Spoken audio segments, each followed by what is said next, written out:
All right, everybody, welcome to the party. Today is Thursday, March 5th, 2026. This is episode 1080-something of Simply Cyber's Daily Cyber Threat Brief podcast. I am your host, Dr. Gerald Auger, alongside audio engineer Kimberly Can Fix It, and camera operator / mega producer Kathy Chambers, live from Threat Locker Zero Trust World 26. We are going to be shredding the top cybersecurity news stories of the day, while you, right above me, drop in your thoughts, comments, chat, and we build a community of absolute bosses. So over the next hour, we're going to go through 8 stories. I'm going to shred them. I'm going to go beyond the headlines to deliver additional value. You get cozy, get your coffee, get your water, get your bourbon, wherever your kind of speed is, and let's get to work. I am ready to cook.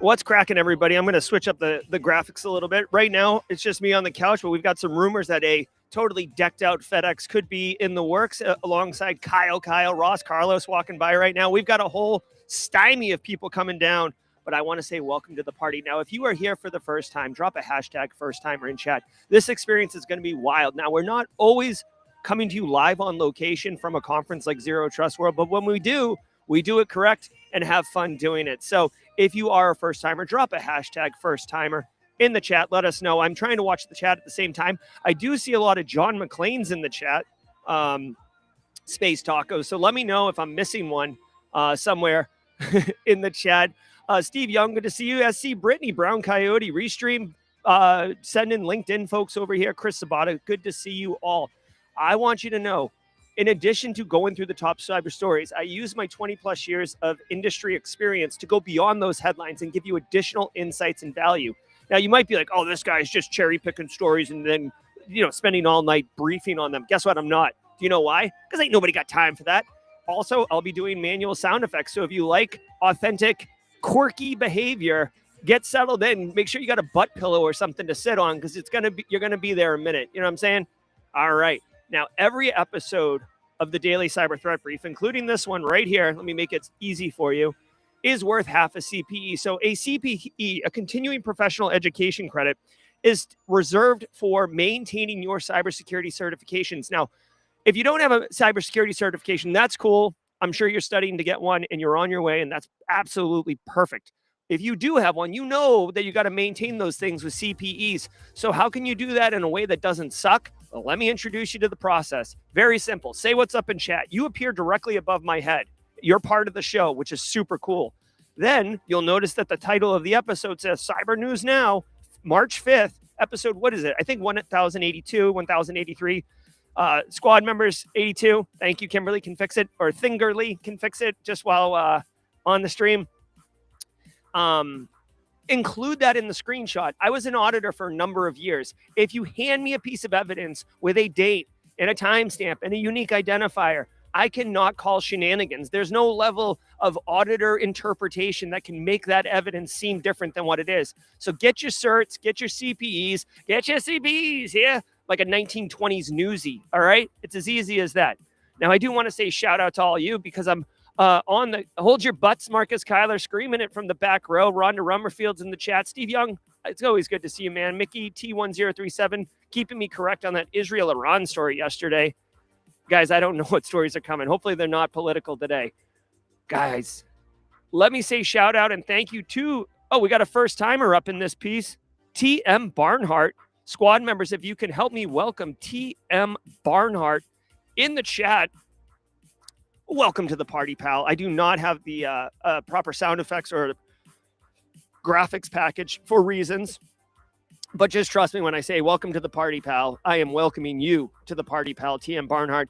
Let me say real quick, shout out to the stream sponsors, those who enable me to bring this show to you, starting with Anti-Siphon Training, guys. Anti-Siphon Training, disrupting the traditional cybersecurity training industry by offering high-quality, cutting-edge education to everyone, regardless of financial position. Yesterday, if you are following Anti-Siphon, you learned how to prepare for an AI incident with Gerard Johansson. Well, guess what? On Friday, why don't you learn how to do the other side of that by hacking AI and LLM applications? Very simple. You're getting a double shot with Brian Furman and Derek Banks.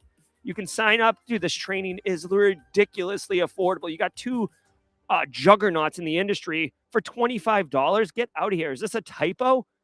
Noon on Friday, March 6th. It's simple. Sign up, check it out, get trained, and then immediately go into a job interview and be like, oh, I'm sorry, what are you guys doing about AI? Because I'm hacking all the AI. And then they're going to be like, oh my God, when can you start? Monday? And you're like, oh, hey, be cool, man. Stop being so thirsty for me. I got other interviews. You're picking up what I'm putting down. I'm dropping this in chat right now. Go check out Anti-Siphon Training. Love what they do. Big fan of John and all the team over at Anti-Siphon Training. Now, oh gosh, I got to get rid of that. All right, hey, Flare, what? Flare Online too. Hold on. Yes, this is coming in right now. Flare cyber threat intelligence platform is awesome. That's actually a fact. I read it. You know, there's Plymouth Rock, and then there's Flare cyber threat intelligence platform being legit. We've got the real Kyle off camera. This guy's bringing the heat with his DEF CON shirt and his Hawaiian vibes. If you want to get right to the root of all the best cyber threat intelligence, Flare threat intelligence platform has it. I have a video I can normally show, but not on the mobile studio. Listen, guys, I swear to you, like, I have used this platform. It's not just a sponsor. This isn't a paid endorsement. I'm not like a hand model who's like, oh, look at this, right? I don't know why the hand model thing came up. It made sense in my mind. I have used Flare. I like Flare. People in the community have used Flare. Give your own opinion. If you've used Flare in chat, say what you think about it. Be honest, all right? I think it's great. Go check it out. You can sign up for a 2-week free trial. That's about 13 days more than you actually need to know if you like the platform or not. They do have to verify that you are a good person and a professional in the industry, not a scumbag cyber criminal. They do that pretty thoroughly. And if you're not a scumbag, you are going to be good to go. And go check out Flare right now. Simplycyber.io/Flare. And then ThreatLocker, you want to talk about coming in like a wrecking ball? Jesus, we're at their conference right now here in beautiful Orlando at the Rosen Shingle Resort. We got video content coming out. Kathy Chambers run around with a gimbal yesterday, doing all the gimbaling, DSLRs galore. It was kind of bananas. But ThreatLocker does more than just throw a great conference. They also help protect your organization by using deny by default application security. Let's hear from them. And then I'm going to melt everyone's face. I want to give some love to the Daily Cyber Threat Brief sponsor, ThreatLocker. Do zero-day exploits and supply chain attacks keep you up at night? Worry no more. You can harden your security with ThreatLocker. Worldwide, companies like JetBlue trust ThreatLocker to secure their data and keep their business operations flying high. ThreatLocker takes a deny-by-default approach to cybersecurity and provides a full audit of every action allowed or blocked for risk management and compliance. Onboarding and operation is fully supported by their US-based Cyber Heroes support team. Get a free 30-day trial and learn more about how ThreatLocker can help prevent ransomware and ensure compliance. Visit threatlocker.com/dailycyber.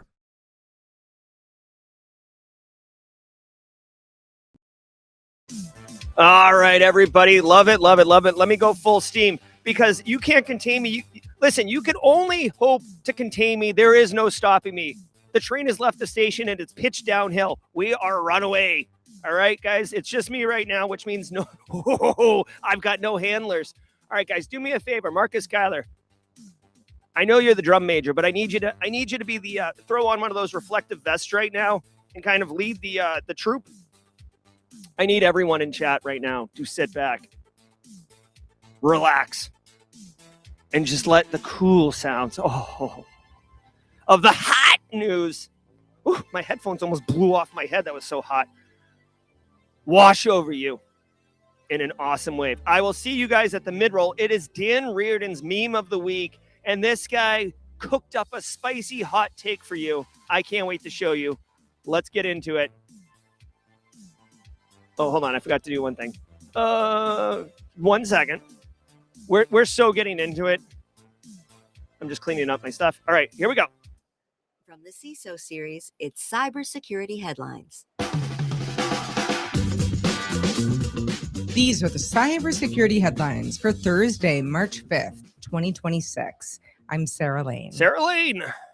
Possible iPhone hacking toolkit used by spies. An iPhone hacking toolkit called Karuna has likely infected tens of thousands of devices and may have originated as a US government tool. The toolkit exploits 23 iOS vulnerabilities to silently install malware when users visit a compromised website. Google and security firm iVerify traced Karuna through multiple campaigns: Russian spies targeting Ukrainians, then cyber criminals stealing cryptocurrency from Chinese-speaking victims. Apple patched the vulnerabilities in iOS 26, but older versions remain at risk.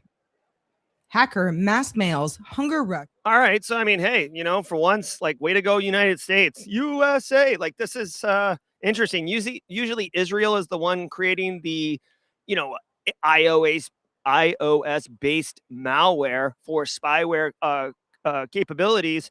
And it sounds like a US based contractor is the one who developed this one and then sold it to the American government. Now, that's fine. Spyware is a nation state level capability. We have all these mobile devices. There's only really two platforms, right? There's iPhone and there's Android. I mean, we do have graphene and these other kind of fringe operating systems that you can use. But like, let's be real. I hate to say it, but like, just because you're the, I don't know, Secretary of Defense or Secretary of War or the president or, like, let's not even like pick some hot button ones. Like, you could be the Secretary of the EPA, right? Like, just or Department of Motor Vehicles, right?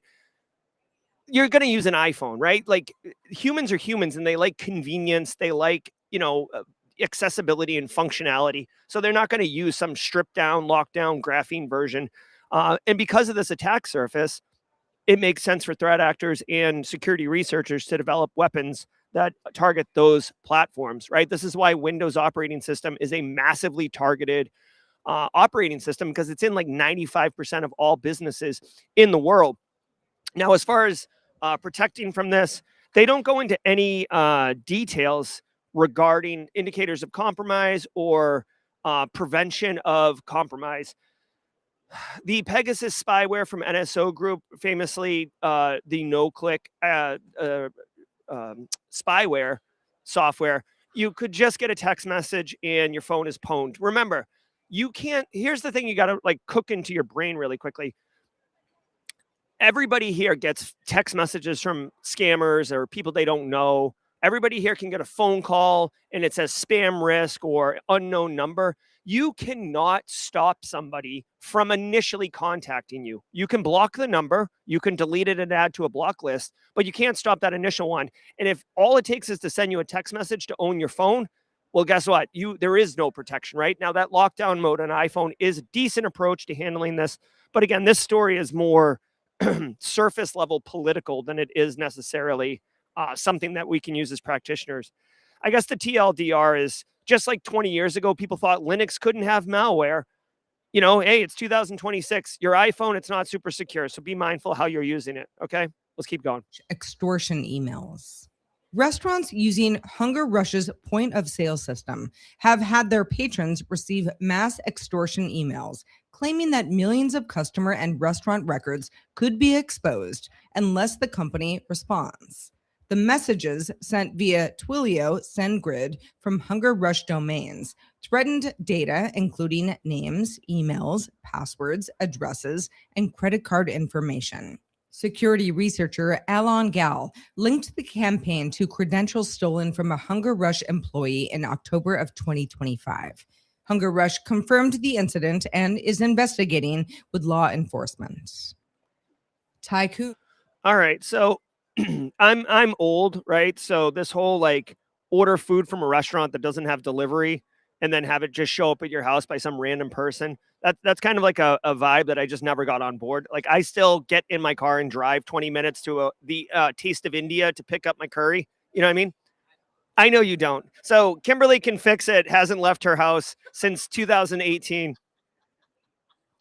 But one of these services, HungerRush, that works with all of them, has been compromised. And what's interesting is normally these threat actors kind of operate as almost like professional criminal enterprises. This particular one almost seems like it's a one-person deal because they got into the HungerRush, whatever email system or infrastructure, right? So somebody at HungerRush's credentials got compromised. By the way, banger job on MFA and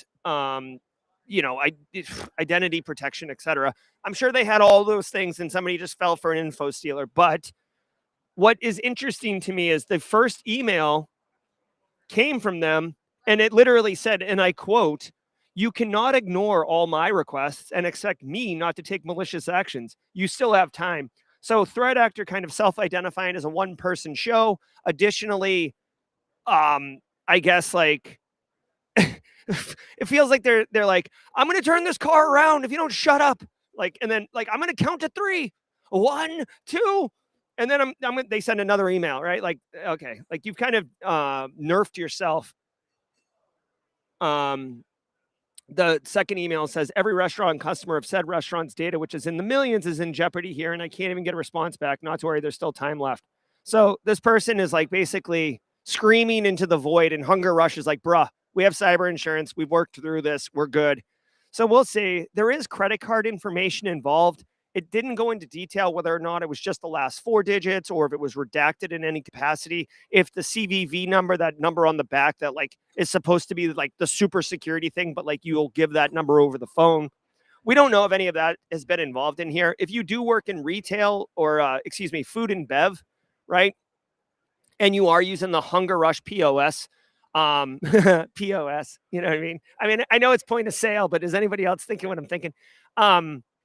If you do use the HungerRush POS, it does sound like you're not impacted. Like there's not operational impact. This is like data exfil. HungerRush is like, "Dude, we're still sending Sabaros to your aunt's house. Like it's cool. Like Kimberly can fix it's going to get her, Kairos bowl at noon today. So we're good here." Doesn't seem like it's going to impact them. It does impact you and I as citizens, but this threat actor seems to kind of be like their first rodeo, right? So it is what it is. All right, let's keep cooking here. 2FA phishing platform dismantled. Europol, Microsoft, and cybersecurity firms dismantled Tycoon 2FA, a subscription-based phishing-as-a-service platform used to send tens of millions of emails monthly to 500,000 organizations. The platform let attackers bypass multi-factor authentication and capture credentials from email and cloud accounts, contributing to roughly 62% of Microsoft's block phishing attempts last year. Law enforcement seized 330 domains and took legal action against operators, including Saad Fridi in Pakistan. The takedown involved agencies across Europe and support from major cybersecurity companies. All right, really quick. 14. Oh, yeah. I have to do this kind of regulators, the dirty way. All right, so I don't have the soundboard, so I had to work that in kind of a different way. But hey, check it out. Way to go, law enforcement. If you guys have been a long fan of the show, you know that I have like an unhealthy obsession with Interpol. Europol, kind of like they're like, little cousin. I'll allow them on the bus. Like they can sit up front with us, right? We'll save a seat at the table for them, but like they're not Interpol. You picking up what I'm putting down? So Microsoft gets involved. I do love how it's gone from like in modern age. Like, hold on, let me go wide for this. Think about this for a second. Does it blow anyone else's mind that like Europol and Microsoft took them down? Like Elon Musk owns his own space shuttle company. Like it's just there's private militaries. Like it's insane to me that like private citizens, private sector, financially motivated businesses have capabilities that were once reserved for the most powerful countries in the world. Now, if Elon wants to fly to Mars on the weekend, like he can just hop into SpaceX and be like, "Deuces," right? So it's just bananas, like to me. So Europol and Microsoft taking down Tycoon 2FA. Now, Tycoon 2FA, I hadn't really heard much about it. It pops up in the news from time to time, but it's phishing as a service malware capability. And remember, guys, like in many attacks, right? Like depending on what reports you read, upwards of 70% of cyber attacks start with a phishing email. So if there's a phishing as a service capability that allows my cousin Pat to basically turn into a threat actor because he can just sign up and follow a Word document that allows him to click through and send out 500,000 phishing emails with some efficacy. And that's not even like the best part, right? Like, not only is it phishing as a service to send out those emails, but I'm sure this capability, this Tycoon 2FA, in addition to bypassing MFA, has the capability to report back to the clients of Tycoon 2FA on successful hits, compromised accounts, individuals that gave up creds, right? I mean, that would be the really value part for a client, right? I'm not interested in how many emails you can send. I'm interested in how many creds I can get. And that leads to initial infection and then second stage payloads and all that stuff. If the threat actor is even into that, there's a whole ecosystem around selling initial access anyways. Yeah, you can see here. Again, I don't research or prep for these stories, so I have no idea not only what's coming up, but what the stories are going to say. And they report in the story here, by lowering the technical barrier to entry, it allowed criminals with limited expertise, i.e. people who don't know what they're doing, to turn into sophisticated threat actors. It's basically standing on the shoulders of giants. Now, Tycoon 2FA accounted for 62% of phishing attempts it blocked last year. Holy crap, dude. So Microsoft, it's Microsoft, right? Fortune 5 company. Many governments of the world use Microsoft and Microsoft Office 365. The US government has its own little gov cloud going on. And 62%, more than half of every email Microsoft block came from Tycoon 2FA. This is a massive win for the good guys and good ladies, right? I use the term generically, but just to be inclusive of everyone. This is tens of millions of phishing emails that will not come out next year. The final thing I'll say here, everybody, what I would say is you can take a break for 5 minutes. You can go hit the bathroom, okay, and then come back. This is a good win for this moment, but there's going to be another threat actor that assumes this position, right? Just like when any dark web marketplace goes down, another one crops up because there is a demand. Tycoon 2FA has demonstrated that there is a demand for this service and people will pay for it. The only other thing I want to know is the global takedown, did it result in arrests? Because, okay, it does not. So unfortunately, whoever the human beings are behind Tycoon 2FA, 6 months, they'll be back. I'm going to call it right now. What is it today? March? All right, I'm calling it by, we'll say October. By October 2026, a 2FA bypass of Tycoon 2FA's efficacy will be back on the scene. But way to go, international law enforcement. You guys, next round's on me. All right, international law enforcement, come on by. We're at Zero Trust World. There's an open bar party later today. I'll go get you the drink, right? I guess I won't be able to pay for it, but I'll go get it for you. All right. And he's stealing of his property. Whoa. Nate Dogg, calm down, bro. Jesus. You get your minute in the sun, but let's not get... 14 countries shut down LeakBase.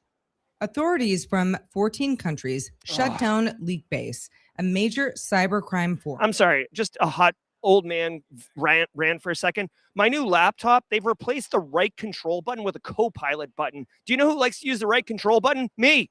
Do you know what I don't have anymore? That. So now every time I push the button, I have a freaking co-pilot pop up and be like, you know what it is? It's like a 2026 version of a mutated Clippy. You know what I don't need? Help from you. Jesus, man. Can I replace this? With over 100... You can replace it? Oh, we're about to find out. 2,000 members, seizing its database, domains, and arresting multiple suspects. The site hosted stolen data, including banking details, credentials, and personal information from U.S. and international targets. Around 100 enforcement actions targeted 37 active users, and the FBI, Europol, and other agencies coordinated the takedown to disrupt access to stolen information and hold operators accountable. All right. Hey, guys, listen, I do not research or prep for this show. I have no idea what stories are coming up. I just snipped at Nate Dogg and Warren G to get back in line. And the next story is like friggin' Europol and 13 other countries getting all on top of threat actors. So I guess we're going to do this. Hold on. It was a clear black night, a clear white moon. Warren G was on the streets. Oh my God. Trying to consume. Just let that breathe. Just let that breathe. Is that not good? Oh. Search for the E so I could get some phones rolling. And you youngs, I hope you appreciate that. That is, so good. All right, so check it out. Europol, this is a major shutdown. Like the last story taken down, Tycoon 2FA is fine, but they didn't arrest the person behind it. In this instance, the forum LeakBase that had 140,000 members, all right, just to put that in perspective, like Simply Cyber has like 20,000 members with like 1,000 that are like super active. This is 140 times that. This is massive. Not only did they arrest several people, like 37, I think they said, that were involved with the running of this, but they basically issued, the FBI office out of Salt Lake City issued essentially like a very stern warning that, like, if you think that you're hiding behind your screen, you're mistaken, because we're coming for you. You hear footsteps? That's us. So I love it. This is why I don't like to commit crime. I mean, there's a couple reasons I like to not commit crime, but like one reason is because I like sleeping at night. I don't like looking over my shoulder like, you know what I mean? Like I don't know, like hypothetically, if I accidentally sideswiped a car pulling into a parking spot, I'd be like, oh my God. Like I put the note on the windshield. You know what I'm saying? I'm not that guy who's like, it'll be fine. So LeakBase taken down. I don't know what LeakBase, I mean, obviously the name would suggest that it's a data leak site where people are selling and trading data leak information. Breach forums was another popular one. Law enforcement is taking it down. I love it. Like, invest all the things in cybersecurity, law enforcement actions. Their humans are making mad money and they feel like they're invincible from any accountability, especially Eastern European. So these coordinated takedowns, if you can get the humans behind the keyboard, you are going to scare the crap out of them. And, you know, when they're talking to each other about how they do their tradecraft, and all of a sudden, you know, Kimberly Can Fix It is no longer at the table because she's in jail. Sorry, Kimberly. Like, it has an impact, right, on whether or not someone makes a decision to continue committing crime. All right, so way to go. All right, let's do this. I'm sorry, that was another misfire. Huge thanks to our sponsor, Adaptive Security. I know. This episode is brought to you by Adaptive Security, the first security awareness platform built to stop AI-powered social engineering. Picture a new hire who interviews well, except they're synthetic. AI video, AI voice, AI backstory. Once they're in, they go after payroll, internal docs, and access. That is the new reality. The attack surface is trust itself. Adaptive fights back with realistic deepfake simulations and training that actually sticks. Learn more at adaptivesecurity.com. All right, hold on one second. I do not have the what's your meme. Hold on. We're going to play this.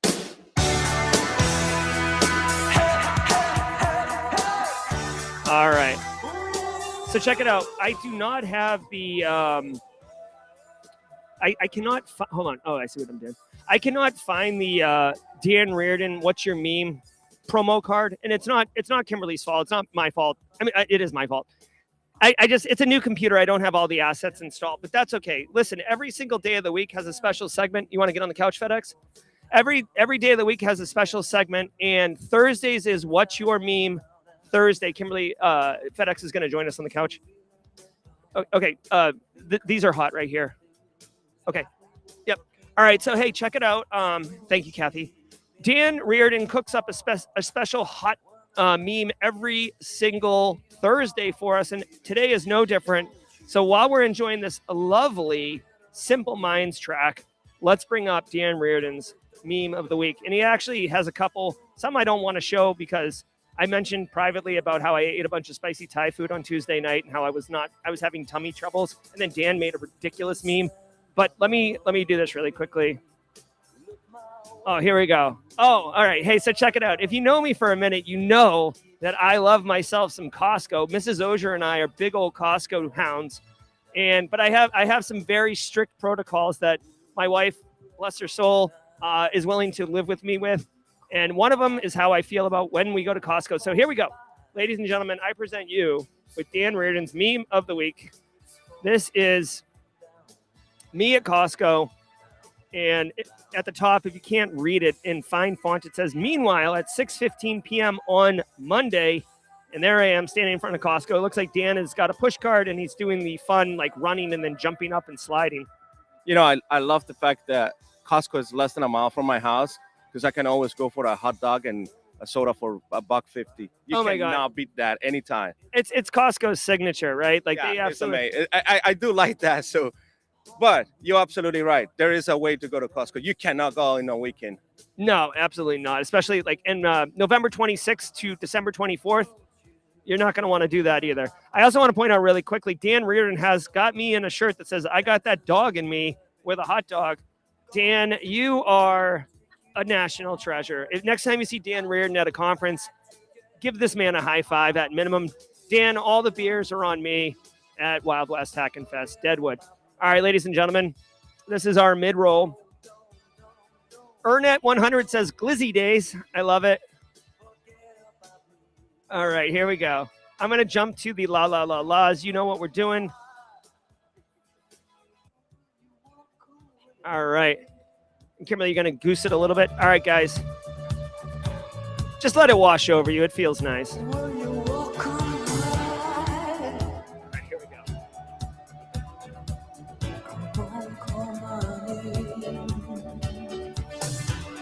go. We are live at Zero Trust World 26.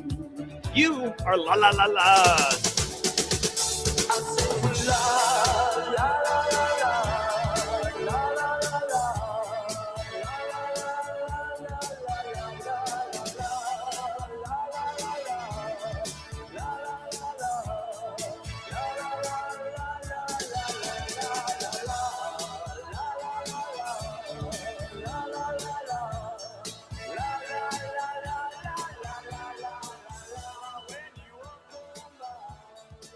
All right, let's keep cooking, everybody. Back to the news.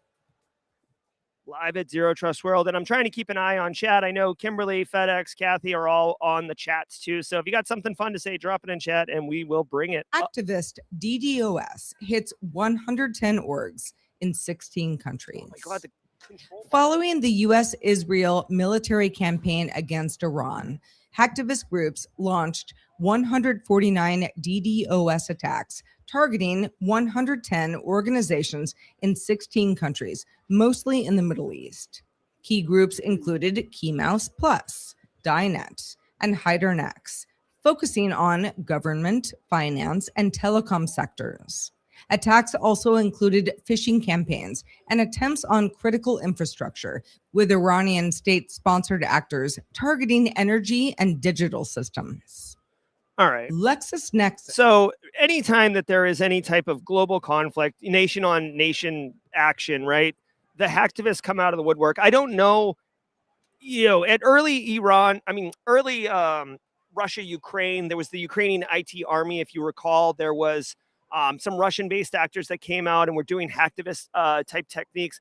This is basically non-military or non-nation state backed activists doing some type of support in support of their cause, using cyber capabilities to do this. I feel like as conflicts wane on, those capabilities or those hacktivist activities kind of wane down. But this one has 149 hacktivist groups doing denial of service attacks. DDoS is distributed denial of service. It's basically how you effectively do denial of service in 2026, hitting 110 organizations in 16 countries in the Middle East. So obviously Iran, Israel, United States, and then, Iran's hit Dubai and Abu Dhabi, and Kuwait is, allegedly accidentally shot down U.S. fighter jets with friendly fire. So like there's a whole host of things going on in the Middle East, and this is another layer. Now, what jumps out to me really quickly on this one is that there are 149 hacktivists. Hold on. It says 149 hacktivist DDoS attacks. I believe okay, that this is 149 instances of a denial of service attack, not 149 hacktivist groups. When I initially read this, I said 149 hacktivist groups. That's insane. Like, I don't know about you, but I don't really think of that many hacktivist groups. I mean, FedEx works in a SOC for unnamed company. I mean, denial of service is something that we do deal with in industry, but like, I mean, would you read this as 149 attacks, not 149 activist groups? Yeah, definitely. With the conflict, and not to get geopolitical, but what's happening. This is the moment that you should be looking at your risk registry and see if your company is a target for this type of incidents. What your company is doing for it. Like, do you guys have actually a lot of the big ISPs have programs that say, hey, we can offer you DDoS protection. So this is the problem where you understand that this is going to happen. It's just going to happen, period. But yes, you're absolutely right. You gotta. I read it as 119, 110 incidents, all different companies. Yeah, 100%. And I'm looking deeper into the story right now. It says there were 12 different threat actor groups executing these 149 attacks, which totally makes sense, right? I feel like 12 threat actor groups is a reasonable number. Well, keep in mind, right now, one threat actor can do the whole job with AI, and then get some clean some bots and then start hammering at the door, because we all know that all that is just somebody knocking at your door all the time, to the point where just gonna collapse your system or gonna actually crash the entry point. That's what a DDoS is all about. It's you creating massive traffic coming into your gateway, and then it's just gonna stop. It's gonna actually just crash your system. So that's the whole point about it. All right, awesome. Kimberly, can you ask Mod Chat to pull that? Yeah, definitely one organization with AI could execute this. That, to me, the way, like, reading deeper into it, the 12 different groups, that just further shows how much of a flare up this particular conflict is, and how people have got their hackles up. And honestly, again, not to get geopolitical, but just objectively looking at it, the Ayatollah of Iran, who was the leader who was basically taken out last weekend, was not just a political leader, but also a religious leader. And when you begin to introduce religion into the equation, you get a lot more people who are passionate. So if Threat Actor Academy 101, it is you deal with the actual emotions.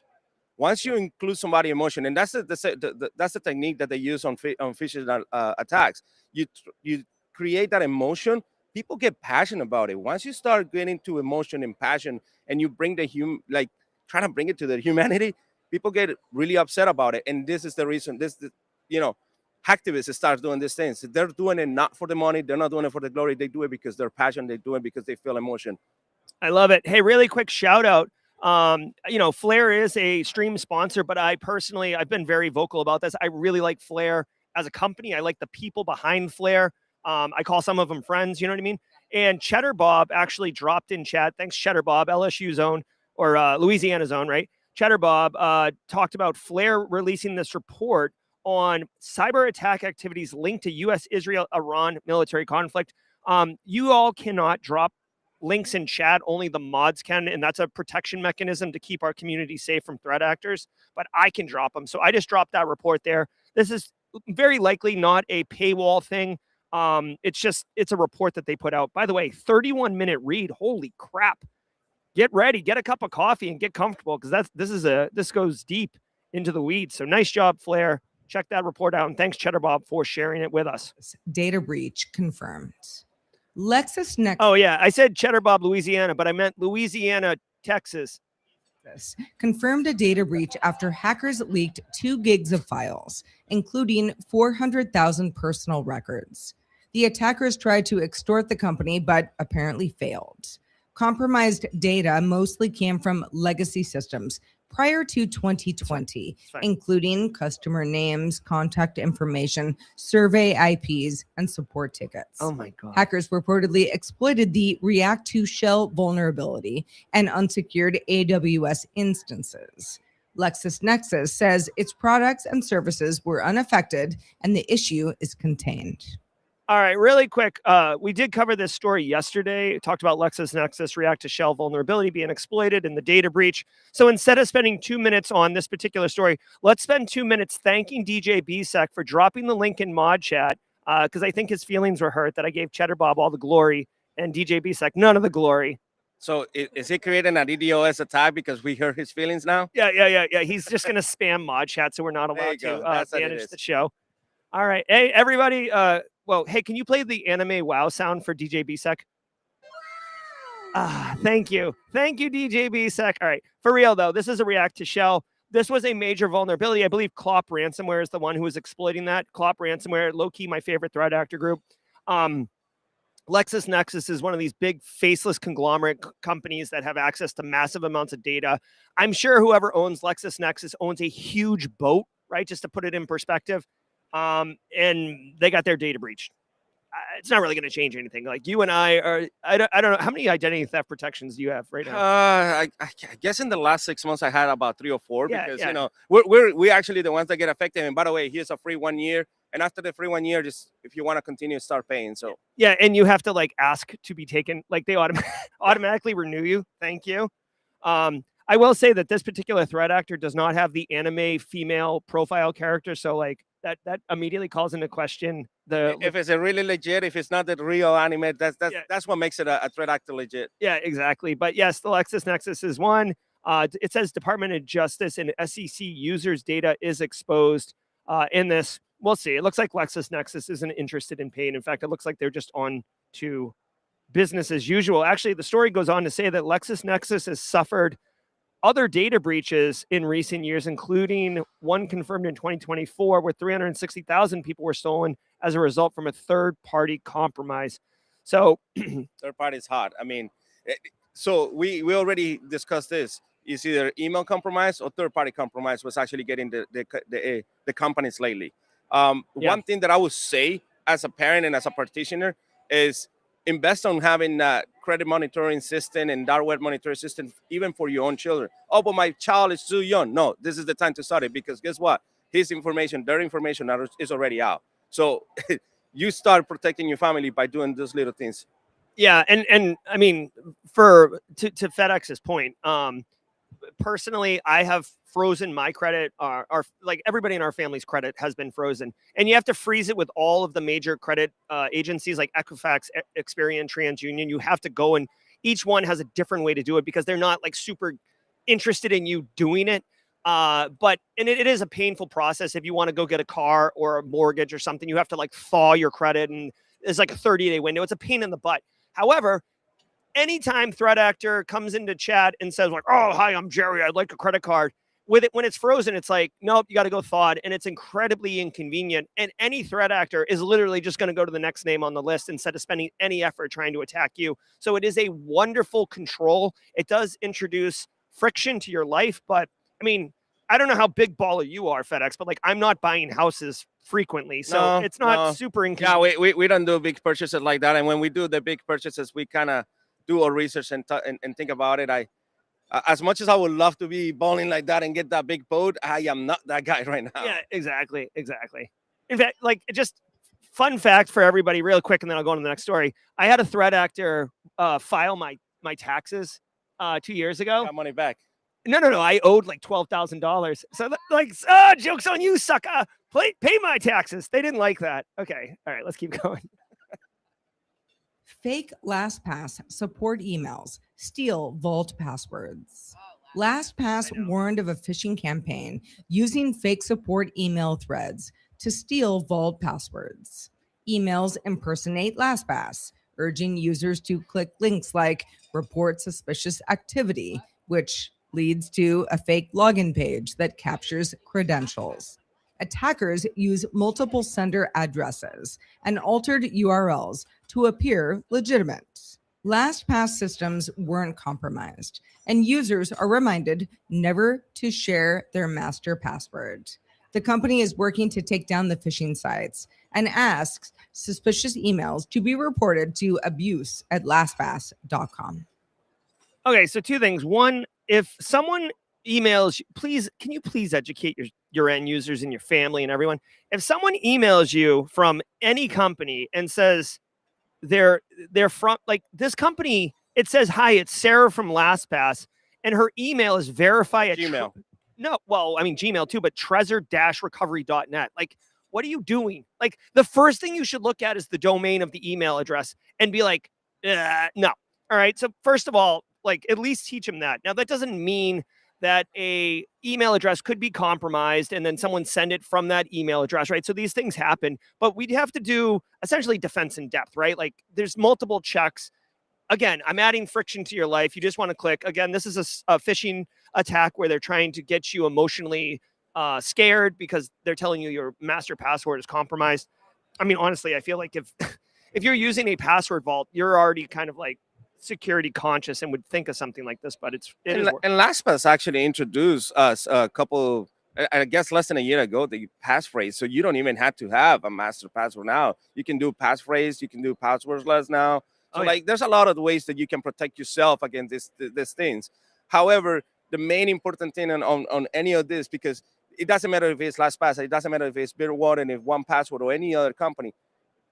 Once they hold the keys of the kingdom, they're gonna have your passwords. They're gonna compromise everything. It is the end users that should be able to see, hey, there's a typo squad and they redirect me somewhere. I mean, if I get a call from my bank and telling me, Mr. Castro, we're calling you because this and this, and I was like, okay, hold on.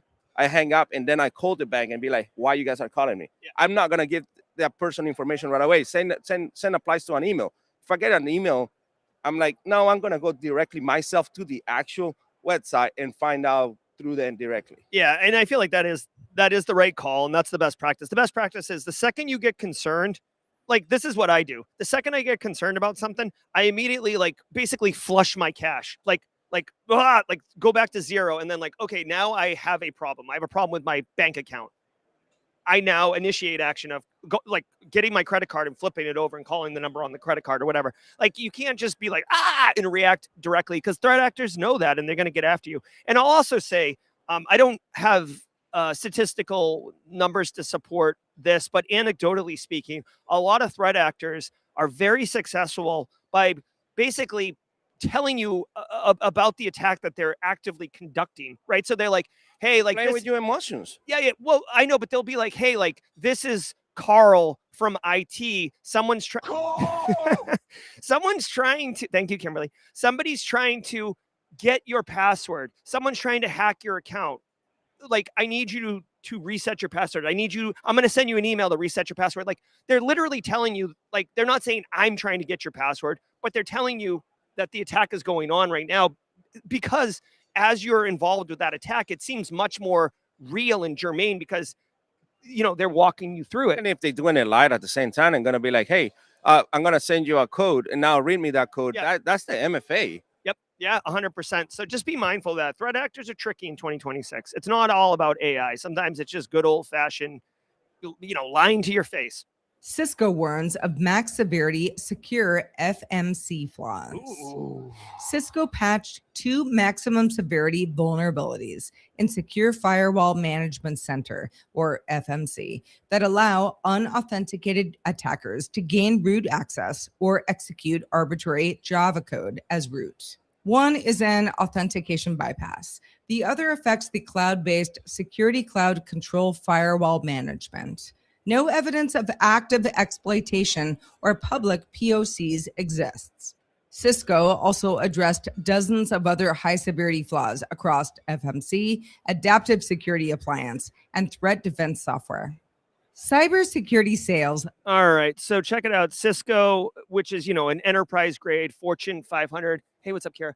A Fortune 500, technology. So you're going to see this at large enterprises. Has a massive flaw. This is, if it's not a 9.8, if it's not a 10.0, it's a 9.8. They said that there's no active exploitation right now, so it's a 9.8.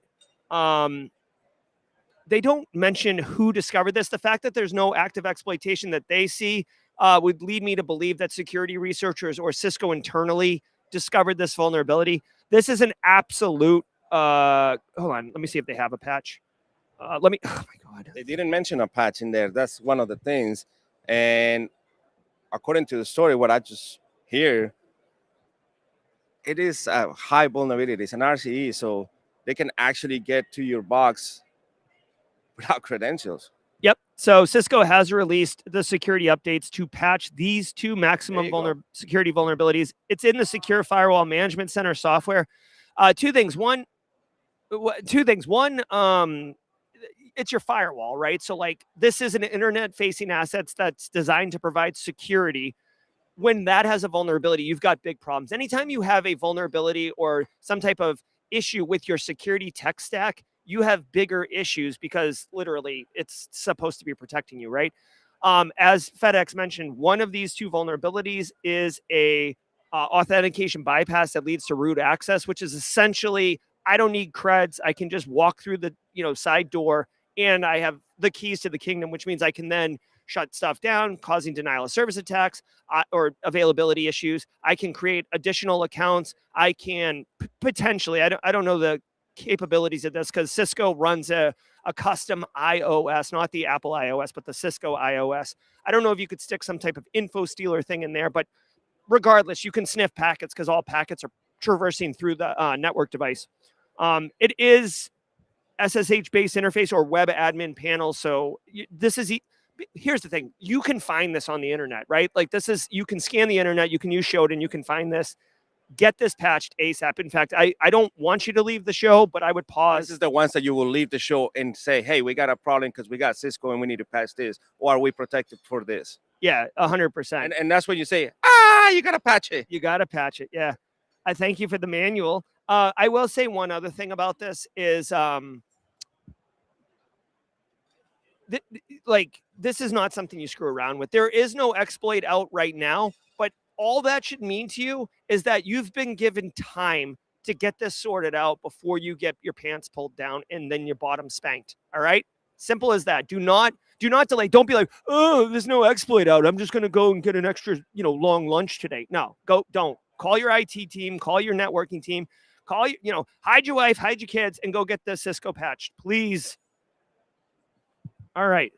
We are at 8:52, and that's the last story. Ooh, it feels good. We're going to get an extended jawjacking right now. We got a couple community members that have never been on camera before. You're all going to meet. Get ready to turn down a little. All righty. Holla, holla, holla, holla. Guys, I want to say thank you so very much to all of you, Cheddar Bob and DJ Bisek for the tag team back again on the Flare Report. Everybody's dropping the patches. Guys, squad members, love it. First timers, thank you so much for checking the show out. Hope you come back tomorrow at 8 a.m. Eastern time. Don't go anywhere. Space Taco's letting Nick Barker know that we're ending on time. I love it.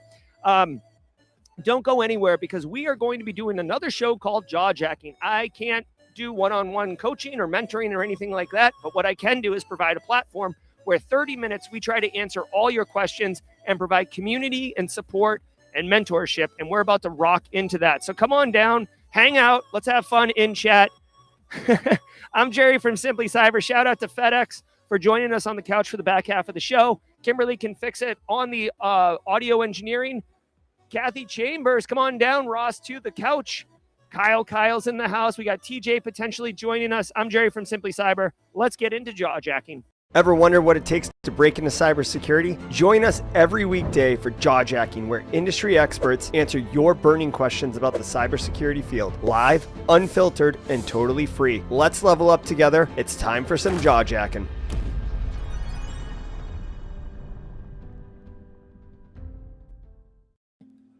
Come on down. All right, so check it out. Welcome to Jawjacking. This is a 30-minute AMA. We're live at Zero Trust World. We pulled the camera back. Kimberly can fix it. Is on the audio. You can see her hand, and we just got a quick shot of you, Kimberly, as you leaned over on the board.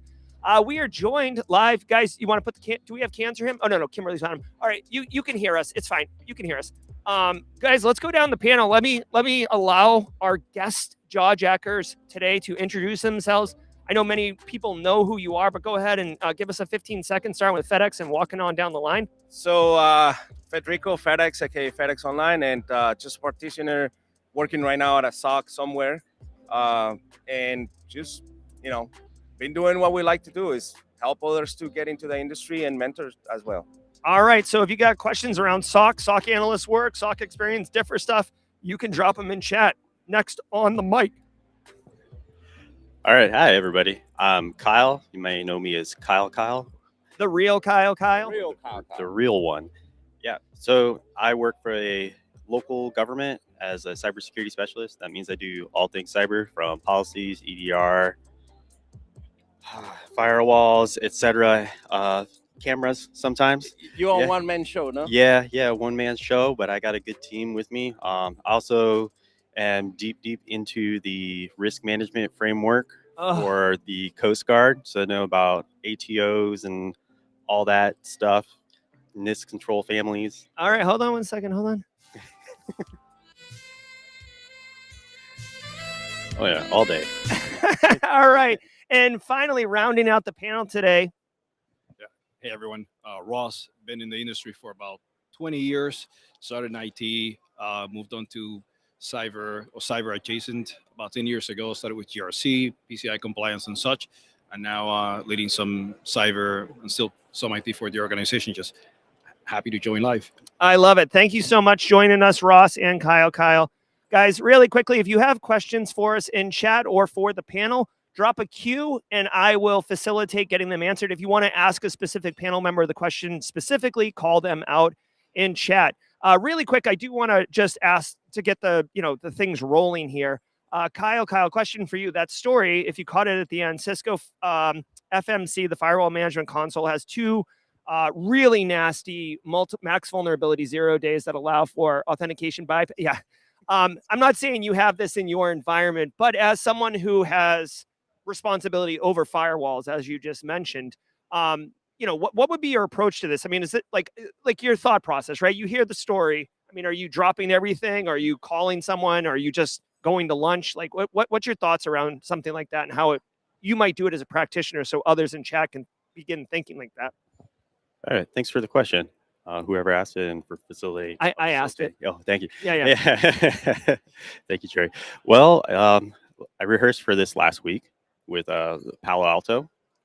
So what we did is we have a high availability pair, which means we have one firewall that's always active, and we have a second one running with identical configurations and rules and all that stuff.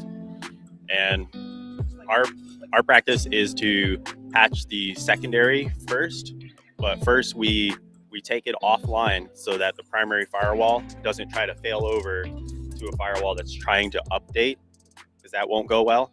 So we patch the secondary, and then we make the secondary active, patch the primary, and put it back. And that's the whole thought about actually doing high when you actually high availability, you make sure you continue getting the business to work, but also taking care of the stuff in the background. Yeah, absolutely. And it's pretty cool to see it just switch over in real time. And I was on the VPN the whole time, and I didn't get dropped off my VPN or anything. So it was like 0 interruptions. Okay, Kimberly, lower the music just a little bit. Joseph said it's louder than Kyle. We're trying to give you some vibes while also answering your questions. Ross, question for you. Ross and I are just getting to know each other, so I'm not 100% sure if this question is in his wheelhouse. So, Sure. Far Getting One, thanks for the question, asks, any tips for standing up threat hunting in an MSSP SOC? So thoughts around basically initiating some type of threat hunting capability. Yeah. So I work for a retailer. I'm not in the MSP space. Yep. But it doesn't have to be for MSP, just, it could be for a single organization. But I would say always start with the basics. Understand the environment. What do you have, the criticality of those assets, the value of them, what's your risk profile. So that will be my suggestion. Just, the basics still matter. All right. Yeah, definitely. Best practices. Don't try to boil the ocean. All right. Start at step 1 and then go to step 2. These people who that meme where the kid's walking up 9 steps. Don't do that. Okay. There's a reason. There's a process. All right. Hey, Ross, real quick. Space Tacos wants to know, do you have an online handle, or are you just a lurker? They want to know who you are in the chat. Yeah. I'm Ross in the chat. Bit of a lurker. But I'm in Discord, LinkedIn, and I'll connect you folks afterwards. All right, very cool. I also want to say shout out, really quick shout out to all the people I have met probably 5 or 6 people at Zero Trust World who are like, hey, I've been with the show for years. I've never chat. I don't want to chat. Some people said that they get to work at 9 a.m. and they put the show on and listen to it on replay. Shout out to all the sales engineers. I had a guy come up to me. He's like, I'm an executive sales engineer. I handle the big deals. And he's like, I literally listen to your show because I don't know anything about cyber. And like, I just have listened to your show for years. And then I can go into a meeting with clients and like understand what they're saying. So like, I never thought of that as a potential audience member. You know what I mean? Like I'm thinking it's for practitioners by practitioners, but hey, you know, everybody's welcome here at Simply Cyber. So if you're getting value from the show, holler at you. All right, let's keep going through the chats here. Question, James from James McQuiggan. Yep. What are you looking? I'll handle facilitating questions here. What are you looking forward to today at Zero Trust World? Sessions, vendors, hallway con? FedEx, go ahead and take this question. What are you looking forward to today at Zero Trust World? I actually excited to see what they're gonna bring when they say failure is not an option. There's supposed to be some brand new news about some flash grip product that they got going on. So I do want to know what is the product. Yeah, that's right. Zero Trust World Threat Locker has got a huge reveal. It's like kind of the anchor for the conference. Danny Jenkins, CEO, co-founder, dropping that knowledge today. Kyle, this definitely feels like a panel question. What are you looking forward to today at Zero Trust World? Sessions, vendors, hallway con, other? Well, I believe today we get to hear from Malware Tech. Oh, yeah, Marcus Hutchins. Yeah, so I'm super excited about that. You know, I didn't have to go to Vegas to hear him talk in person. Yeah, I don't know if Marcus wants to go to Vegas either. Last time he was there, he had some It challenges. was a little awkward. Yeah. Ross, what are you looking to? Yeah, likewise. I'm waiting for that session as well. Should be very interesting. Yeah, I gotta say, Threat Locker really did go all out. Like Linus Tech Tips is him, Linus and his buddy are here as panelists. They had a guy who's like, you know, well-known celebrity. I think his name's James Silver or something. Oh yeah, like the guy who was like mission control for all the Apollo missions was like involved. Like they kind of got some bangers up in here. And I yes, James was taking pictures yesterday with the OG people that started doing podcasts before podcast was famous. Leo and somebody had helped me out in the area because I was like, I don't even know who these guys are, and I was like, they're the OG. Yeah, he posted them on the Discord, right? Yeah. Oh yeah, and just a reminder to everybody, definitely go to simplycyber.io/Discord if you're not already there, because we are posting photos, sharing experiences, and just having fun. There is a general chat, of course, but then there is a con chat. Also, just let me announce this right now.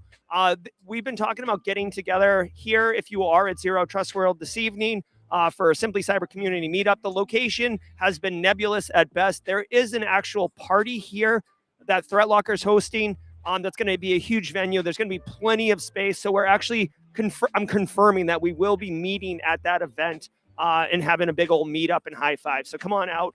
Look to the Con Chat channel on Discord for more details around that. Quick little shout out to Lazaro Rivera. Can you play the anime sound, please? 32-month squad member. Let's crush the day. One of my favorite stories, Lazaro Rivera, guy who came to the community looking to broke in, and we've just been following his career as he's been going along. If you have any questions, this is Jawjacking. We are a panel of practitioners here to help you get all of the answers to all of your questions. Drop a question in chat with a Q, and we will get that as quickly as possible. All right. I don't see any questions in chat at this time, so we will send it over. Hold on. Yeah, okay. So we will send it to the group. Ross, let's see. Ross, give us a tip here for best practice as far as like job hunting. Like this is a common thing for the community. Job hunting or standing out or crushing interviews. Give us your best tip. Yeah, I would say as an introvert, go out of your comfort zone. Make it to events like this if you can. Before you need it, right? It should be about building relationships and trust, and that takes time. And you can do it if you need a job, but I'll say if you truly care, if you want it bad enough, step out of your comfort zone. It gets better and it's awesome you have experiences like this, meeting folks. So definitely network, go out, meet folks. Yeah, 100%. And if you're not uncomfortable, then you're not growing, right? I mean, to kind of put it plainly, Kyle, drop. I know. I don't know if you have kids. You have kids? Oh yeah, I got 3 of them. Holy Jesus. Okay. Yeah, 3 of them. So let's pretend your oldest comes to you and is like, Dad, how do I get in cyber? Like, it's your own blood. Like, what's your tip? Well, I have a whole talk on this actually, about how I weaseled my way into cyber. Okay. Well, So- give us the so highlights, the- and then is so it the on- high- Yeah. Is this talk online? Can people go dig in? There's a recording from B-Sides Orlando, and you can catch it again at B-Sides Tampa. this Okay. year. All right. Well, then Full give us a plug. little teaser. Sell us on it. Yeah, so I have probably like a bunch of the excuses, like the depression, anxiety, the ADHD. I've got kids. I didn't even think about going into cyber until I was 32. But I busted my butt. So you're gonna have to bust your butt, right? You're gonna have to work too much. You're gonna burn the candle at both ends for a while, but you're gonna have to take care of yourself. You have to feed yourself first, right? That's something that I learned. You got to be able to say no to the things that are taken away from your goals and from what's helping you grow and be healthy, right? So like I walked off of a job. I didn't walk off. I said, well, tonight's going to be my last night working, because it was conflicting with my school schedule too much. And I wasn't there for a long time. I was just there for a good time, basically, right? While I was going back to school, like getting the degree, getting the certs, getting plugged into the community. I jumped in, got on the cybersecurity club at school. I started listening to podcasts like this, and I filling like my social media with the industry. So you just completely immerse yourself. Really, I think that's the biggest thing, is you're gonna have to completely immerse yourself, and it's not a sprint; it's a marathon, right? I think I applied somewhere between 1,000 and 2,000 jobs over the course of 2 years. Jeez, wow. But I landed a job that I now live 4 minutes away from, right? And it met my minimum salary. I had a minimum salary, like I couldn't even consider anything under $70,000. Uh-huh. I have 3 kids, Yeah. right? So like I didn't have time to go to a help desk, so I had to work like I was going into like a mid-level position. Mhm. So basically, you have to do too much. There you but go. You have to do the right things. So there you go. So the TLDR, there's no easy button. You got to put in the work and, just manifest destiny, right? You put in the work, you make the effort, you network, surround yourself with what you want, and, eventually. And this didn't happen overnight, right? Just to confirm, this was not like a. No, definitely not. I started applying for jobs like when I decided I was going to go back to school. Uh-huh. Right, I got my bachelor's in 20 months. Okay. Yep. And I had a job lined up like my last month graduating. I said I could start in July, and I graduated in June. Right, and that wasn't a given either. They told me no at first. All right. And they called me back to see if I was still in the market. Cool. There you go. So speed running, running in parallel. It's good. Not to mention, I just want to quickly point out, Kyle, you must use great facial moisturizer, because he broke in at 32, which is 4 years from now. So FedEx, what's your go-to tip? I keep saying this, your network, but don't come to the network and be like, I'm going to get a job out of this, because that is the wrong way to do it. You're going to come and meet people. You're going to come and meet practitioners. You're going to do the work. You do have to put the work in. And there's this phrase that say, the best time to find a job is when you have a job, not when you need a job. So if you are in the moment where you feel that you need to move to somewhere else, or you're not happy where you're at, you should have already started doing the job, the work 3 weeks, 4 weeks, even 3 years ago. It's not something that you do it when you need it. You start doing it in the past. And that's how you do it. My current job, I actually believe probably my last 3 jobs are all being networked. There's jobs that hide good paid jobs, good titles, and they were never posted. They were literally, hey, we got this going on. Would you want to come and be part of the team? There you go. So don't think that you're going through the front door always. Just put the work in. Network. Your network is your net worth, as some people say. All right, so check it out. Nathan Allison has a question. How do you recommend going about getting organizational leadership to include OT team members at the cybersecurity table for tabletop exercises in a diplomatic way? Now, one of you has to work in OT, right? Is it you have OT, don't you now? We have very little. So we have like some pool pumps and whatnot. We sold off our utilities. Okay, I talked to But somebody yesterday who's just taken on a bunch of OT. But it's you, TJ, right? All right. Do you want TJ, get in here. You want to talk about this?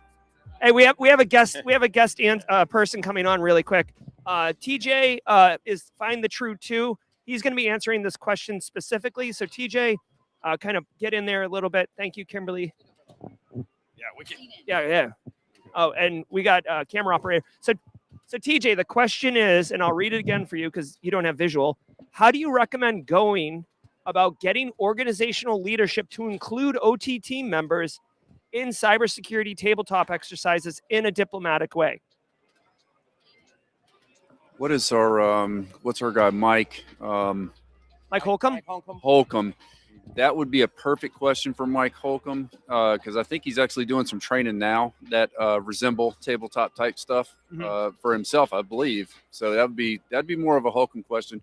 For us, it's go turn something off and make your management angry, and it really gets fun after that. So here we go. All right, but you got to create a need. So remember, necessity is the mother of all solutions. I'm gonna ask you another follow-up question on that. Go ahead. And if you want to get into that talk, into the cyber tabletops, then you create the need. You show the business why it matters. And remember, it matters because it's network. No, it matters because this is the numbers.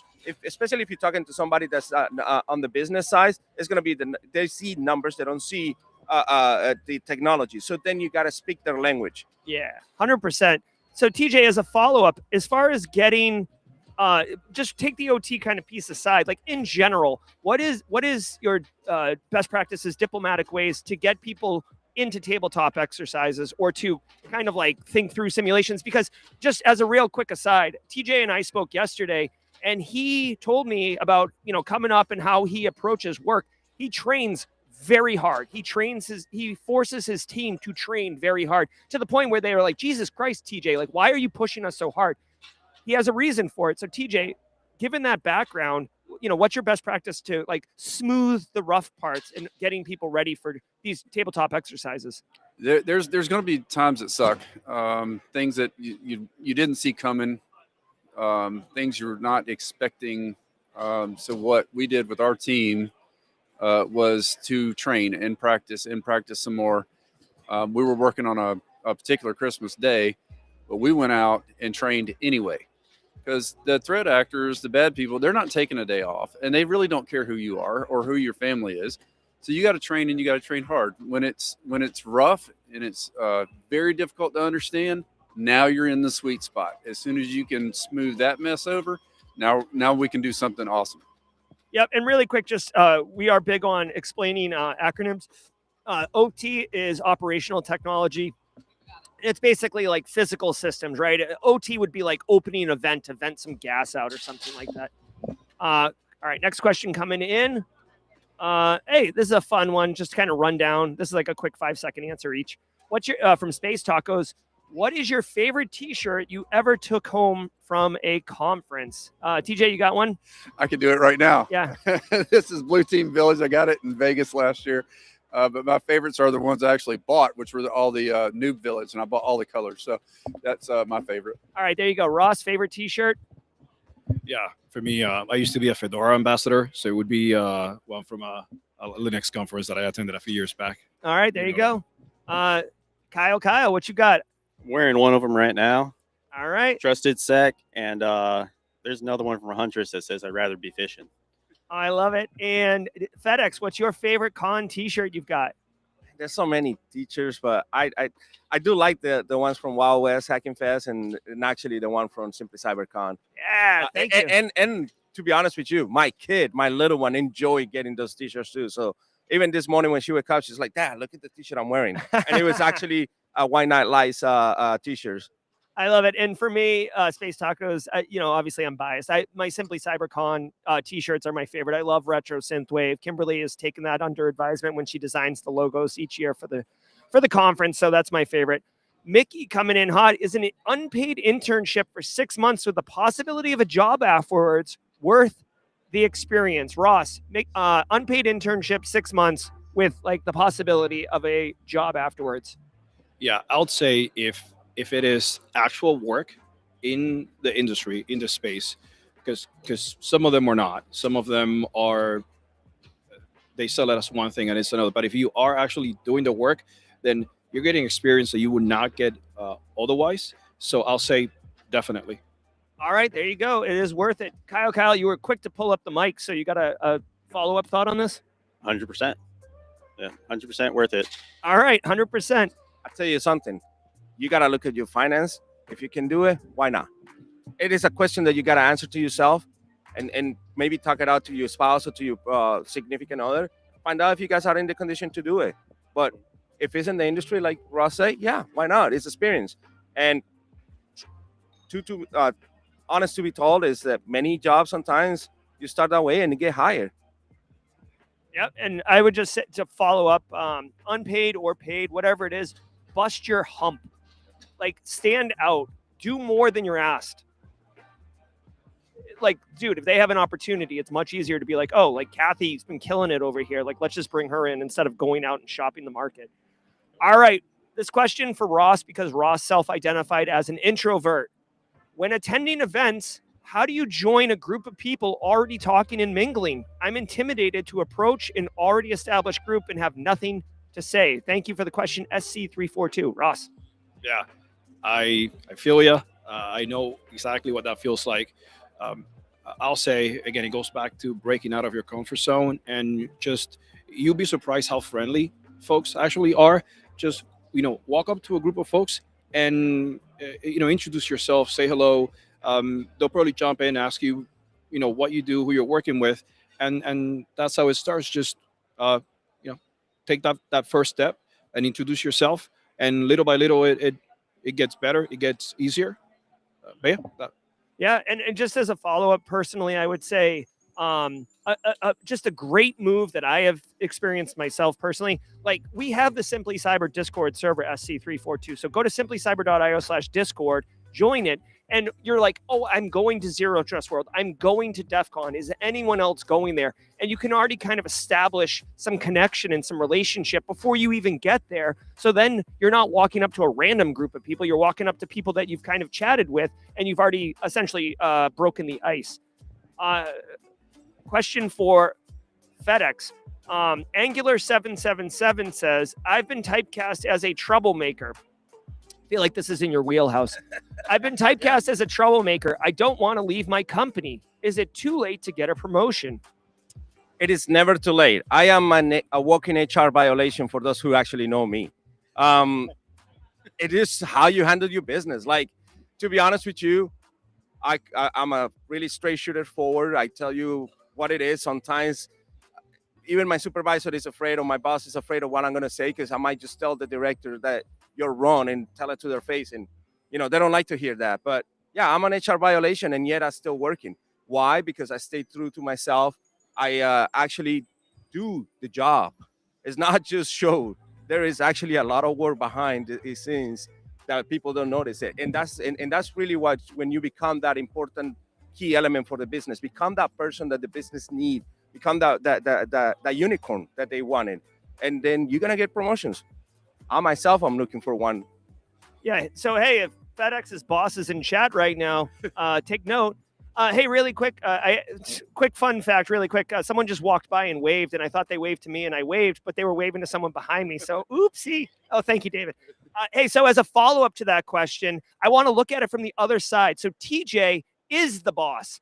TJ, if you had a troublemaker on your staff, which is kind of funny because, if you had a troublemaker on your staff, is that person obliterated from ever receiving promotion? Like give it to us from the boss's perspective now. I want to make sure that they understand what's expected, right? Because if they can understand what's expected, and I'm getting something completely different, or they're constantly playing games or, wet toilet paper in somebody's seat or, moving, whatever. If it's a constant thing and it just can't be fixed, you got to bring them in to have that talk. And if they understood what you're asking and didn't do it anyway, stick out a hand. Thanks for being here. Appreciate it. But I don't have time to go chase problems around. There's enough in the world right now. All right, thank you. So Angular, great question for the chat. I feel like that's another one that people have that don't necessarily feel comfortable asking. So here's a question, and I invite the entire Simply Cyber community to answer this question in chat if it resonates with you, all right? So the question is, Goats since Yost asked, what's the average amount of sleep you need while trying to advance your career by studying at the end of the night after the family is asleep? So Kyle mentioned earlier, grinding, doing all the things, putting in the work. He's got 3 kids. You've got family responsibilities. You've got personal responsibilities. You've got commitments that you've made. You got to work a full-time job sometimes to pay your bills. So where do you find that time? Some people will carve out sleep and say, all right, I'm going to do it here because of this, this, and this. I fortunately am super fortunate. My wife was incredibly supportive while I was pursuing my degrees and in my career and stuff. So we had our own tag team kind of situation. So I was able to get my sleep. But Kyle, just to start with you, and then panelists, give me kind of a nod if you want to follow up on this one. You said that this is what you have to do. So how do you time manage something like this? Yeah, so I found myself like, if there's like articles and stuff you have to read, I found out, hey, my MacBook can read that stuff to me. So I would sit outside and in a chair and let my kids play in the front yard while I was listening to the article and stuff like that. And then I could go do my whatever the post, you had to do all your post and reply to somebody else's post and that stuff. Yeah, your LinkedIn daily bingo card. Yeah, dude, I'll do that part later, So try to find ways where you can save time on other things and not necessarily sacrifice so much sleep, because you do need sleep. If you're more rested, you're going to perform better. So that's just one of my tips. Yeah, espresso coffee. Oh yeah, I mentioned I have ADHD. I'm still in the Coast Guard, so I can't take the good stuff. So I compensate with copious amounts of caffeine. All right, I love it. Go ahead, Ross. Yeah, I asked something very similar once to someone very experienced, and the answer that I got was, you make time for the things you love, which sounds great, but at the same time, it wasn't a very practical answer. What I'm doing and what I've gotten more as a practical way of approaching this is inventory your time. Your calendar is your best friend. If you look at what you're spending your time doing, don't guesstimate. If you're honest with yourself, you're going to find time to study, sleep, whatever the case may be. We have so many distractions today that we do not even realize we have. So I'll say, take a hard look at how you're spending your day. You find some time. All right. And thank you, people in chat. I see lots of people sharing their own experiences. Casually Joseph, Phil Stafford, Bruise and Hacks, Justin Gold, and others. So very good. Rich464, I'm just grabbing one because I see it in chat. I'm transitioning from a sales development role into account management and auditing. I have struggled with small talk. Any tips on resources that may help me communicate? So I'm assuming, Rich464, you're talking about small talk to communicate with the business, not like at conferences and stuff. I mean, I don't know. Like one tip that I've heard that I use periodically is like, I'm a very like honest person, genuine, right? So like if I walk up to like TJ and I'm going to talk to him, like we're at work or something like that. I mean, if I have work, I'm like, hey, I'm Jerry from the audit department. I got to talk to you for a minute. Like we're just getting to work. But if I'm trying to ice break, I'm not going to be like, oh, cool shirt. If I think your shirt's not cool, I will look at someone and find something about them that I like, whether it's like their shirt, he's got these buttons on his lanyard right now that are interesting. It's like a little challenge going on at Zero Trust World. To me, that's immediately something that I'm like, oh, dude, I saw those buttons. Like, how is that challenge going? Where did you find those buttons, right? Now we have an instant rapport that's like a super easy small talk thing. It's not like, hi, I'm Jerry. Do you like the beach? It's much more like something that he obviously cares about because he made the effort to get those buttons. So that's just like a thing to do. Like FedEx is wearing the suit jacket now, but I know FedEx, he doesn't typically dress like this. So like the immediate question is, dude, like that jacket looks great on you. Like what's the occasion? And I know there's an occasion. So to me, those are like your best practices for small talk. It's not necessarily having a stable of like responses, like you're an AI bot and you're like beep boop beep, like insert like this thing. Just look at the person and find something that you genuinely are interested in and go for it. Also, be mindful.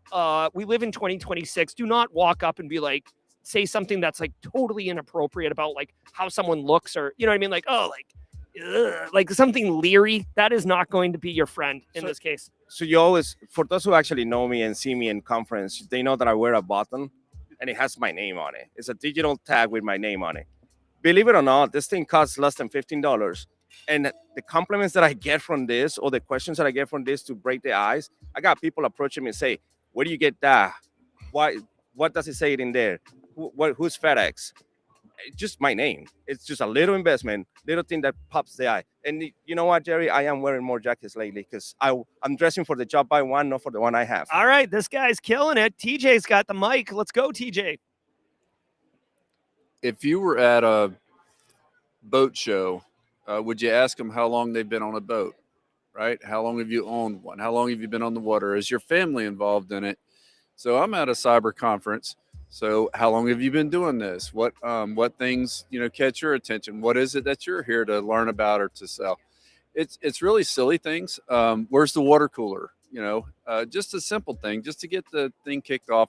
Everybody's just as nervous as you are for the most part. Believe it or not, I'm nervous. I really don't like crowds, but I need to be here because there's 2 things that I've already done, and I got 2 more to do. And after that, we'll be in great shape. So mission accomplished. I love it. No, this is so good. And so many people sharing their own tips on this. I love these type of questions where it's really personalized, like how people have developed techniques. Really quick, I want to shout out Mara Levy, who has used this technique to actually break the ice and introduce herself to me. She uses stickers as a segue. And a lot of people in cybersecurity sticker up their laptops. We normally do stickers. I feel like an absolute joke because I haven't made my 2026 stickers yet and I don't have any to hand out, which makes me feel bad about myself. But yeah, stickers are another winner. Yeah, I've done those too. I actually ordered 200 stickers for $20. Unfortunately, they get here tomorrow and they got late. But in the last probably 6 months, I had give away FedEx stickers, probably about 400 stickers, and it didn't cost me $40 just to get 400 stickers. So yeah, people actually like that. Stickers, I always say stickers is the challenge going to the other conference. Everybody loves stickers. Yeah, it's good times too. And then like you throw it on your laptop and someone sees it, they're like, oh, like that's cool, I know that person, or like, where'd you get that? Or it's another way to break ice. Very cool. Panel, did anybody have any other like icebreaker type things that they want to share? I'm right on your team with that, Jerry. Just finding something about the person or something they're doing. Like, I'll be like, oh, cool laptop, Legion. Like, did you just get that? How do you like it? Yeah. I did, and I love it. Yeah. He doesn't have stickers. Yeah, you don't got stickers yet? Yeah, I don't really like stickers either. But I don't know. Small talk kind of comes naturally to me. But I've heard. I think it was Cyber Risk Witch in chat one time said that she.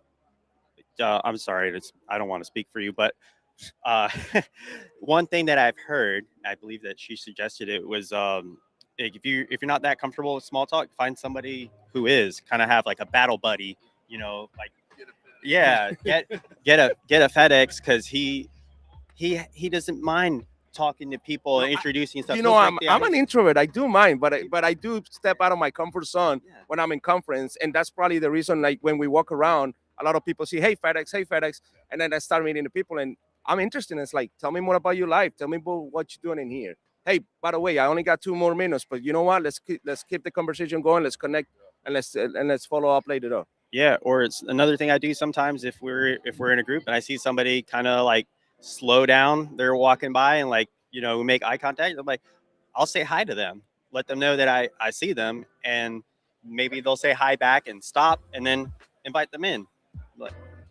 Solid move. Looking out for the community, and that's a real move there. You know what I mean? That's like being selfless. So thank you, Kyle, and everyone in chat. I do want to say shout out to everybody who joined us for Jawjacking today. I am looking forward to replace this Copilot button. That's probably the only thing I hate about this laptop. But we'll get that sorted. Quickly. You're gonna ask Copilot how to remove Copilot? Yeah. I'll tell you what. I use Microsoft Edge to do one thing: download Chrome. Like that's literally that's all I use it for. All right, hey guys, really quick run down the panel. I want to thank all of you. We've got just a minute here, starting with TJ and working your way towards me. TJ, we're rounding out and finishing the show. So if you got something you want to share, blog, LinkedIn account, anything. I know you just said you're kind of introverted, but like, welcome to the party, pal. Yeah, really. I mean, because you can't really be around Jerry and FedEx for very long without meeting like almost everybody.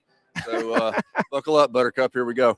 I can, and I'll put some of that stuff. A lot of you I'm already connected with. Mara Levy, Phil Stafford, Elliot Mattice, and I mean, just tons of you I'm already connected with. But on the introduce yourself, I think that's the channel. Anyways, I'll put some stuff in there later as well. But my LinkedIn, I'm on there twice a day. But yeah, man, if you got questions or whatever, I'm always in Discord if I'm not at a conference. But whatever you need, man, holler at me and we'll see what we can do. All right, that is TJ, aka Find the True 2 on socials. Ross, promote something. Yeah, likewise, I'm on LinkedIn regularly. Also the Discord, and I'm connected with most folks, but I also post my LinkedIn.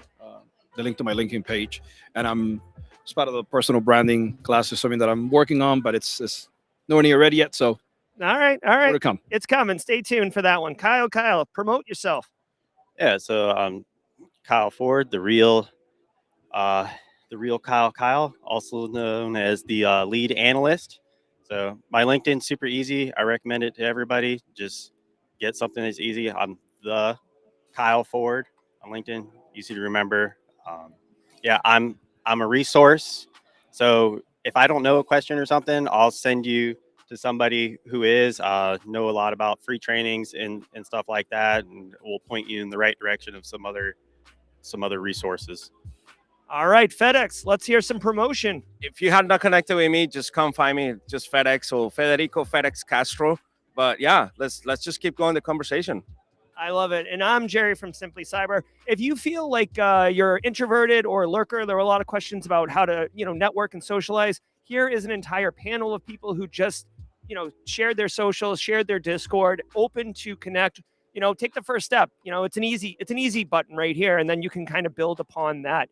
I want to thank the panel for joining us today. TJ, Ross, Kyle, and FedEx made it a great experience. I see a lot of people in chat talking about how much they enjoyed the Jawjacking segment of the show. We'll be back tomorrow at 8 a.m. Eastern time to do the show again live from Zero Trust World. Thank you to Kimberly Can Fix It and Kathy Chambers for the engineering operations here live on site, and the mod chat, DJ Bisek, Justin Gold, Casually Joseph, and others. Dan Reardon for the meme of the week. An absolute banger of an episode again. I'm Jerry from Simply Cyber. Until next time, stay secure.